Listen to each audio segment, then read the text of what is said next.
Hello बच्चों, good morning. आज हम आप लोग को पढ़ाने जा रहे हैं आनुवांशिकता। आज आपका टॉपिक क्या है? आनुवांशिकता। ये एक ऐसा टॉपिक है, आपको हर एग्जाम में इस टॉपिक से रिलेटेड प्रश्न आता है, क्योंकि ये बायोलॉजी का एक टॉपिक है जिसमें आपको 10, 12, 9, 8 क्लास से चालू हो जाता है। 8, 9, 10, 11, 12 और आगे जितने भी नर्सिंग वगैरह के एग्जाम होता है, ये टॉपिक से प्रश्न आता है। खास करके अभी बिहार बोर्ड की एग्जाम होने वाला है 10th और 12th, इस टॉपिक से 3 या 4 प्रश्न आएगा, इसलिए मैं इस टॉपिक को आज एक्सप्लेन करूंगा, समझाऊंगा।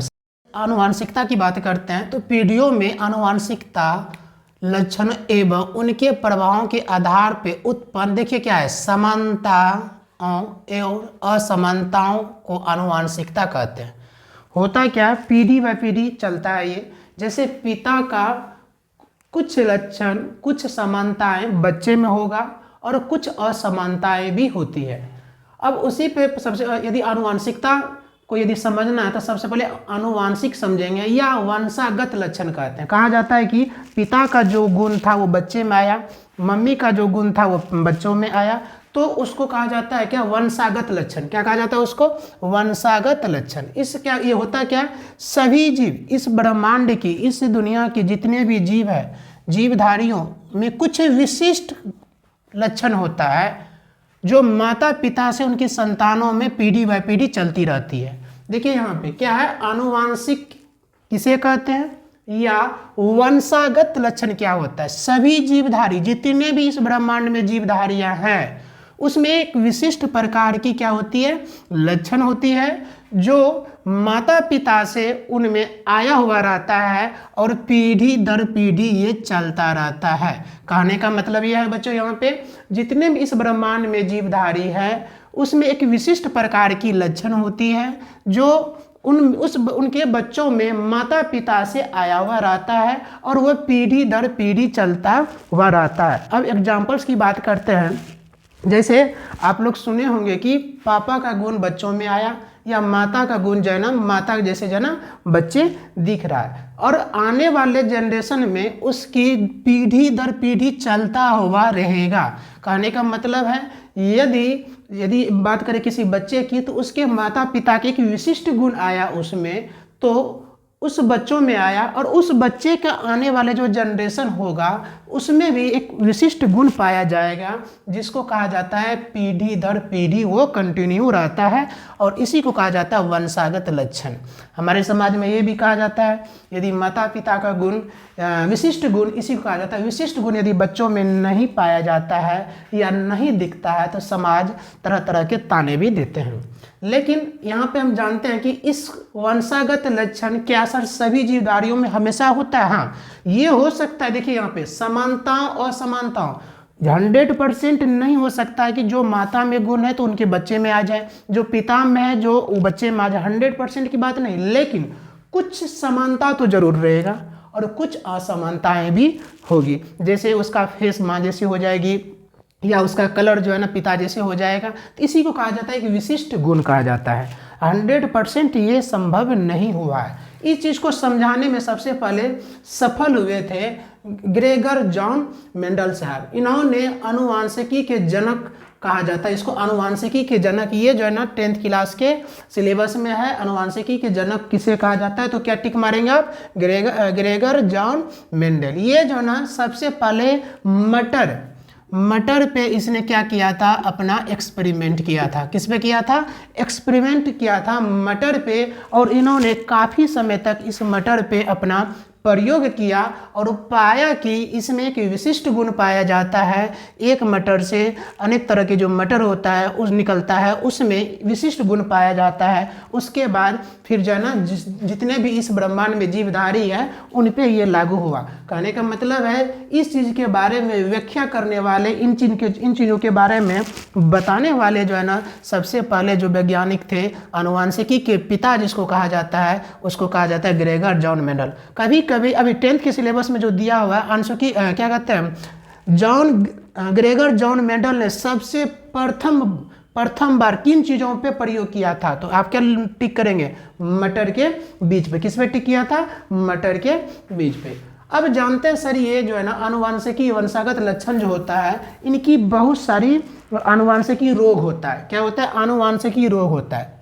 सबसे इम्पोर्टेंट फैक्टर ये होता है आनुवांशिकी रोग रोग क्या होता है? सबसे पहले होता है वर्णधता। क्या बोला जाता है इसको? वर्णधता।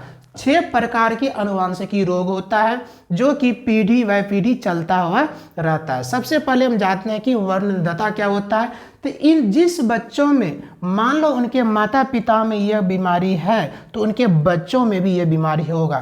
यदि उनके माता हो या पिता हो उनमें यदि इस प्रकार की वर्णधता की बीमारी है, सबसे पहले समझते हैं कि वर्णधता बीमारी होती क्या है। जिन व्यक्तियों को ये बीमारी होती है उनको लाल और हरा में वो डिफाइन नहीं कर पाता, वो नहीं पहचानने की क्षमता उसमें नहीं पाया जाता है। जिस व्यक्ति में वर्णधता रोग होता है वो व्यक्ति लाल कलर को और हरा कलर को पहचान नहीं सकता है, उनको दिक्कत होता है और इनका बहुत बड़ा रोल होता है। जैसे अभी आप लोग स्टूडेंट हैं, आने वाले समय में कोई भी गवर्नमेंट जैसे एग्जाम की बात करते हैं, जैसे एक रेलवे में जो है ना क्या होता है लोको पायलट, जिसको जन कहा जाता है ट्रेन को जो चलाता है ट्रेन ड्राइवर कहा जाता है, लोको पायलट उसको कहा जाता है। इस सर्विस के लिए जिस व्यक्ति में यह बीमारी होता है उसको उसमें सेलेक्ट नहीं करता है। रेलवे में एक ऐसा जॉब है जिसको कहा जाता है लोको पायलट। लोको पायलट उन बच्चों के लिए नहीं होता है जिन बच्चों में वर्णधता की बीमारी होती है। सर ऐसा क्यों? क्योंकि उन बच्चों में यदि यह बीमारी है उस बच्चों को इसलिए नहीं लिया जाता है, वो बच्चा जो है ना जब ट्रेन को चालक करेगा, ट्रेन को चलाएगा तो उस बच्चे को ये क्लियर नहीं होगा कि जन लाल हरा, आप देखे होंगे जो ना सिग्नल जहाँ होता है तो उसमें लाल हरा की बात होती है। तो इसलिए ऐसे बच्चे को, जिस बच्चे में वर्णधता की बीमारी होती है, उन बच्चों को रेलवे में नहीं लिया जाता है। खास करके क्यों? तो इसका रीजन है क्योंकि उसको लाल और हरा रंग पहचानने की क्षमता नहीं होती है। अब बोलेंगे सर ये बीमारी कैसे होता है? जन्म लेने के बाद होता है या जन्म के पहले होता है? यह बीमारी यदि या तो उनके पिता में है, बच्चों के पिता में, या तो उनकी माँ में है, दोनों। यह मैंने क्या बताया, ये आनुवांशिक रोग है, यह जन्म लेने के बाद होने वाला बीमारी नहीं है। यह बीमारी जो है ना यदि माता पिता में पीढ़ी व पीढ़ी चलता हुआ रहता है, पीढ़ी व पीढ़ी चलेगा। यदि उनके पिता में है यह बीमारी तो उनके बच्चों में होगा, या उनकी माँ में यह बीमारी तो उनके बच्चों में होगा। फिर उस बच्चे के जो आने वाले जनरेशन होगा, उनका जो बच्चा होगा उनमें भी होगा। कहने का मतलब क्या, यह पीढ़ी व पीढ़ी चलने वाली बीमारी है, बहुत गंदा बीमारी होता है। यदि माता पिता में है तो उनके बच्चों में होगा, और उनके बच्चे जब माता पिता बनेगा तो फिर उनके बच्चों में भी यह बीमारी होगा। और यह बीमारी का कोई इलाज नहीं है, यह बीमारी कभी ठीक नहीं होता है। यह बीमारी का जेनेटिक बीमारी होता है, आनुवांशिक बीमारी होता है। इस बीमारी का आज तक कोई इलाज नहीं है। तो आपसे पूछेगा वर्णधता, यहाँ पे ऑब्जेक्टिव बनेगा, वर्णधता में पहचान नहीं होती है। ए में रहेगा आपको लाल, बी में रहेगा आपको हरा, सी में रहेगा दोनों, डी में रहेगा इनमें से कोई नहीं। किसको टिक कीजिएगा? तो लाल और हरा को टिक करना है। क्यों? क्योंकि जिस बच्चे में बीमारी होता है वो लाल और हरा को पहचान नहीं कर पाता है। चलिए नेक्स्ट बीमारी जो होता है टर्नर सिंड्रोम, इसको कहा जाता है टर्नर सिंड्रोम। यह बीमारी स्त्रियों में पाया जाता है, महिलाओं में यह बीमारी होता है और पुरुष में यह बीमारी कभी नहीं होता है। टर्नर सिंड्रोम यह एक ऐसी बीमारी है जो फीमेल में, स्त्रियों में पाया जाता है। उनके गुणसूत्र की संख्या 45 हो जाती है। कहा जाता है कि मनुष्य में गुणसूत्रों की संख्या कितना 46 होनी चाहिए, इनकी एक घट जाती है, जिन घटने के कारण टर्नर सिंड्रोम हो जाता है। जिस स्त्री में गुणसूत्रों की संख्या 45 हो जाती है उस महिलाओं को टर्नर सिंड्रोम नामक बीमारी हो जाती है। कौन सी बीमारी हो जाती है? टर्नर सिंड्रोम बीमारी हो जाती है। सर इस बीमारी में होती क्या? चलिए मान लो कि किसी स्त्री में, किसी महिला में गुणसूत्रों की संख्या कितना हो गई है? 45। कितना हो गई है? 45। सर इस महिलाओं में कैसे दिखेगा? कैसे? वच उसके जो है ना चेस्ट जो होता है वो जो है ना क्या होता है?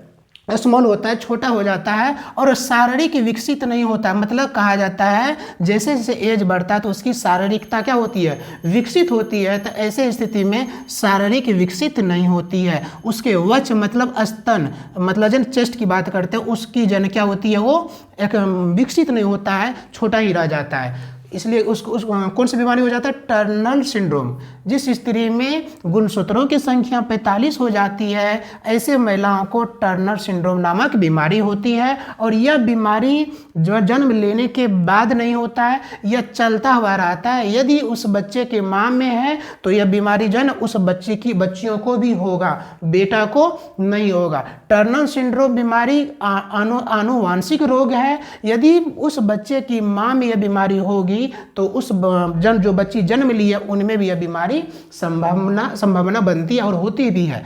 तो उसमें आपसे पूछा कि टर्नर सिंड्रोम में क्या हो जाता है, तो गुणसूत्रों की संख्या घट जाती है। गुणसूत्रों की संख्या होनी कितनी चाहिए, तो 46, मैंने आप लोग को पढ़ाया भी था। और इसमें कितना हो जाता है, 46, मतलब एक गुणसूत्र की संख्या क्या हो जाती है, कम हो जाती है, जिसके कारण वो स्त्री में टर्नर सिंड्रोम होता है। अब सवाल ये उठता है, सर मान लीजिए यदि माँ में है तो उस बच्चे को जन्म देती है वो माँ, तो उस बच्ची में भी होगा। कल के डेट में वो बच्ची बड़ी होगी, यदि वो माँ बनती है और वो बच्ची को जन्म देती है तो उसमें भी संभावना है जी, उसमें भी यह बीमारी का होने का संभावना है, क्योंकि यह बीमारी आनुवांशिक चलता है, पीढ़ी बाय पीढ़ी चलता है। तो अभी तक मैंने आनुवांशिक रोग 2 बताया, एक वर्णदता जिसमें लाल वाला रंग पहचान नहीं कर पाता है, दूसरा टर्नर सिंड्रोम बताया जिसमें स्त्री की गुणसूत्र की संख्या कम हो जाती है, 46 से 45 हो जाती है, उसका वक्ष जो है ना चेस्ट विकसित नहीं हो पाता है, उसका शरीर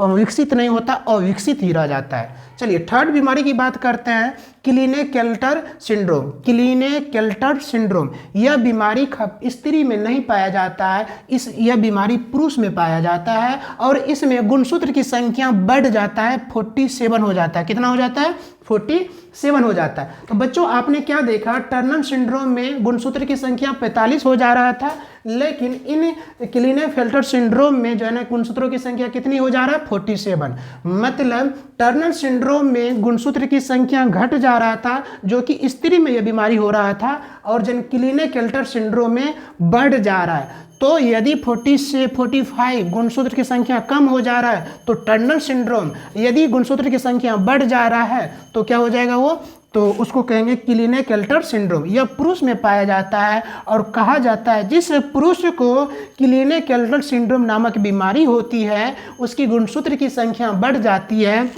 46 से 47 हो जाती है। ऐसे पुरुष कभी भी जो है ना क्या करते, इस ऐसे पुरुष का जो है ना स्तन बढ़ जाता है, जिस प्रकार स्त्री का स्तन क्या होता है, बढ़ता है, क्योंकि उसमें स्तन ग्रंथि पाया जाता है जिसके कारण, लेकिन पुरुष में स्तन ग्रंथि नहीं होता है। यही कारण है कि स्त्री का स्तन बढ़ता है और जन पुरुष का स्तन नहीं बढ़ता है। तो सवाल ये उठता है जिस पुरुष में क्लिने-केल्टर सिंड्रोम नामक बीमारी है उनकी गुणसूत्र की संख्या 46 से 47 हो गया है, तो इसका मतलब है उसका स्तन बढ़ जाएगा। आप देखे होंगे कहीं कहीं या सुने होंगे, कुछ पुरुष होता है, कुछ लड़का होता है, उसका स्तन बढ़ जाता है। सर उसका कारण, मुख्य कारण है कि उसमें क्लिने-केल्टर सिंड्रोम नामक की जन क्या है, डिजीज है, बीमारी है, उनके गुणसूत्र की संख्या बढ़ गया है, 46 से 47 हो जाता है, और धीरे धीरे जाके वो नपुंसकता की ओर चला जाता है, वो कभी पिता नहीं बन सकता है यदि यह बीमारी। अब बात करते हैं सर यह बीमारी जन्म लेने के बाद होता है, नहीं बच्चों, यह बीमारी जो है ना यदि पिता में है तो उसके बेटा में आएगा और उसका बेटा आने वाले जनरेशन जो होगा उसमें भी होगा, और इस बीमारी का भी कोई इलाज नहीं है क्योंकि यह बीमारी पीढ़ी बाय पीढ़ी चलने वाली बीमारी है। आपने क्या देखा, तो टर्नर सिंड्रोम में या गुणसूत्र की संख्या 1 कम हो जा रहा था और क्लिने-केल्टर सिंड्रोम में गुणसूत्रों की संख्या 1 बढ़ जा रहा है। इसमें 46 होना चाहिए तो 45, तो यह किस में बीमारी होगा, तो टर्नर फीमेल में, और उसका जो है ना मैंने मुख्य लक्षण भी बता दिया। नेक्स्ट की बात करते हैं, यहाँ पे क्लिने-केल्टर सिंड्रोम की बात करते हैं, तो यहाँ पे पुरुषों में गुणसूत्र की संख्या कितनी हो जा रही है, 47, जो कि होना कितना चाहिए बच्चों यहाँ पे, तो 46 होना चाहिए, जिनके कारण जो है ना उस पुरुष में क्या होता है, स्तन बढ़ जाता है और वो धीरे धीरे जो वो जो है ना बच्चा कभी वो लड़का कभी जो है ना पिता नहीं बन सकता और उसको एक बीमारी हो जाता है नपुंसकता। हमारे समाज में ऐसे भर भर के देखा जाता है। चलो फोर्थ की बात करते हैं। सर ये जो आनुवांशिक रोग जो चौथा बीमारी है हीमोफीलिया, इस बीमारी में होता है कि रक्त का थक्का नहीं बढ़ता है। ये तो आम बातें हैं। आज के डेट में हीमोफीलिया जो है ना, होता क्या है, मान लो किसी बच्चे का एक्सीडेंट होता है और उसका ब्लीडिंग होने लगा, और ब्लीडिंग होने के बाद यदि उस पर मेडिसिन भी चलाया जाए फिर भी यदि ब्लड नहीं रुक रहा है, थक्का नहीं बन रहा है, तो इसका मतलब है उस बच्चों में कौन सी बीमारी है, हीमोफीलिया। तो हीमोफीलिया के बारे में भर भर के जनरल कंपटीशन में पूछा जाता है और आप लोग के सिलेबस में भी है। हीमोफीलिया जो है कहेगा हीमोफीलिया, मान लो कि किसी बच्चे को हीमोफीलिया, लड़का को भी हो सकता है और लड़की को भी हो सकता है। तो हीमोफीलिया में क्या होता है, रक्त का जो ना थक्का नहीं बनता है, जिसके कारण उसकी मृत्यु तक हो जाती है। खास करके लड़की की बात करते हैं, मान लो कि लड़की हो या लड़का हो, यदि एक्सीडेंट हुआ, यदि थक्का उसका या कट गया, मान लो कहीं पे कट जाता है, और आप देखेंगे कुछ समय के बाद यदि आप वहाँ पे हाथ रखे रहते हैं या डिटॉल्स लगाते हैं या अदर चीज़ आप यूज करते हैं, तो ऐसी स्थिति में क्या होता है बच्चों, तो ऐसी स्थिति में ब्लड रुक जाता है। उसके बावजूद भी यदि ब्लड नहीं रुक रहा है, थक्का नहीं बन पा रहा है, तो इसका मतलब है कि उसको कौन सी बीमारी है, हीमोफीलिया की बीमारी है। अब बात करते हैं फीमेल में। फीमेल में कब देखा जाता है सर, यदि उसकी मासिक चक्र होता है और कंटिन्यू ब्लीडिंग रुक ही नहीं रहा है, मतलब 6 आफ्टर, मतलब 6 दिन के बावजूद भी ब्लड नहीं रुक रहा है, तो कहीं ना कहीं वो फीमेल हीमोफीलिया की शिकार हो जाती है। बच्चों यह भी बीमारी जो है ना जन्म लेने के बाद नहीं होता है, यह बीमारी जो है ना आनुवांशिक चलता है। माता पिता में है तो जो है ना बच्चों में आएगा, और यह पीढ़ी बाय पीढ़ी चलता हुआ रहता है। नेक्स्ट की बात करते हैं, 5वां बीमारी जो है पटाउ सिंड्रोम। पटाउ सिंड्रोम, इसमें क्या होता है, आप देखे होंगे बहुत सारे फीमेल को या बहुत सारे मेल को यहाँ से ओट कटा हुआ रहता है, आधा ओट कटा हुआ रहता है, मतलब बीच से ओट कटा हुआ रहता है। तो क्या सर वो वो एक्सीडेंट से हुआ, अलग की चीज़ है। यदि बच्चे जन्म लेता है या बच्ची जन्म लेती है, ऐसे स्थिति में यदि उसका आधा ओट कटा हुआ है, तो आपको ये समझ में आनी चाहिए कि इस बच्चे में कौन सी बीमारी है, पटाउ सिंड्रोम नामक बीमारी है, जिनको कहा जाता है आनुवांशिक रोग। क्या कहा जाता है, जिनको आनुवांशिक रोग कहा जाता है। तो बच्चों जिन बच्चों में या जिन बच्चियों में यह बीमारी होता है पटाउ सिंड्रोम, कौन सा, पटाउ सिंड्रोम, तो ऐसे बच्चों का आधा ओठ कटा हुआ रहता है या फटा हुआ रहता है। ऐसे आपको एग्जाम्पल्स बहुत दिखेंगे। तो यह भी एक आनुवांशिक रोग है, पटाउ सिंड्रोम। नेक्स्ट पॉइंट की बात करते हैं, 6ठा बीमारी जो है डाउन सिंड्रोम। यह भी एक प्रकार की बहुत गंदा बीमारी होता है, डाउन सिंड्रोम। यह मंद, इसमें बच्चे की बुद्धि जो ना विकसित नहीं होता है। आप उसको कितना भी जन समझाओ या कितना भी जन आप उस कोशिश करो, तो वह मंद बुद्धि एकदम सुस्त पड़ा रहेगा। वो उसके सोचने की क्षमता कम हो जाती है, उनको जन कोई डिसीजन लेने की क्षमता कम हो जाती है, और उनकी आंखें टेढ़ी बती है। आप देखे होंगे कोई बच्चियां जन्म लेती है, यदि उनका आंख टेढ़ा है, तो ये भी जन कौन सा उसमें कौन सा बीमारी है, डाउन सिंड्रोम। और या जीभ मोटी है, या बच्चा हो या बच्ची हो, उनका जीभ मोटी है, ठीक है, जो नॉर्मल होनी चाहिए, यदि उससे ज़्यादा मोटी है तो इनका मतलब है डाउन सिंड्रोम। आपने क्या देखा कि डाउन सिंड्रोम भी एक आनुवांशिक रोग है। इन बीमारियों का लक्षण कैसे दिखता है, बच्चे का विचार, बच्चे की सोच विकसित नहीं हो पाता है, और जो है ना उसकी सोचने की क्षमता, डिसीजन लेने की क्षमता नहीं होती है। नेक्स्ट लक्षण क्या दिखता है सर, वो बच्चे यदि जन्म लेता है तो उनकी आंखें आपको टेढ़ी दिखेगी, या महिला हो या पुरुष हो, दोनों में यह बीमारी होती है।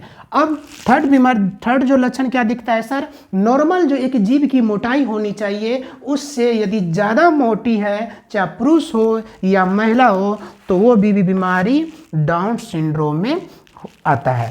आपने क्या देखा, मैं एक बार रिवीजन कर देता हूं। आनुवांशिकता पीढ़ियों में आनुवांशिक लक्षणों एवं उनके प्रभावों के आधार पर उत्पन्न समानता असमानता। मैंने क्या बताया, पिता का लक्षण या माँ की लक्षण 100% बच्चा में नहीं आता है। आपको हो सकता है आपका फेस जो है ना माँ की जैसी हो गई, लेकिन जरूरी नहीं कि माँ की मुंह की जो स्ट्रक्चर है, बनावट है, आपके जैसा ही होगा। तो कुछ समानताएं, कुछ आपको दिखेगा जैसे माँ की है, लेकिन कुछ असमानताएं भी दिखता है, उसको कहते हैं आनुवांशिकता। और वंशागत लक्षण क्या होता है, इनको समझो। सभी जीवधारियों में कुछ विशिष्ट गुण पाया जाता है। विशिष्ट गुण का मतलब क्या, जो आने वाले जनरेशन को भी होगा, उसी को कहा जाता है विशिष्ट गुण। क्या कहा जाता है, उसको विशिष्ट गुण कहा जाता है। तो होता है जो माता पिता से उनके संतानों पीढ़ी दर पीढ़ी चलता हुआ रहता है। कहने का मतलब माता पिता में है तो बच्चे में होगा, वो बच्चे कल के डेट में माता पिता बनेगा तो उनके बच्चों में होगा। इन चीज़ों के बारे में सबसे पहले बताने वाले जो वैज्ञानिक थे वो थे जिसको ग्रेगर जॉन मेंडल साहब। इन्होंने सबसे पहले क्या किया था, मटर पे अपना प्रयोग किया था, एक्सपेरिमेंट किया था, जो 10th के सिलेबस में दिया हुआ, आप अच्छे से पढ़ लीजिएगा, मैं पढ़ाया भी हूँ। तो ग्रेगर जॉन मेंडल ने सबसे पहले मटर पे प्रयोग किया। जब मटर पे सक्सेस हुआ तो फिर उन्होंने सभी जीवधारियों पे प्रयोग करना चालू किया। अब इनके 6 प्रकार की बीमारी होती है। वर्णरता, जिसमें लाल एवं हरा रंग पहचान करने की क्षमता नहीं होती है, जिस बच्चों में हो जाती है बीमारी। टर्नर सिंड्रोम में स्त्री में होती है, गुणसूत्र की संख्या 45 हो जाती है, होना चाहिए 46।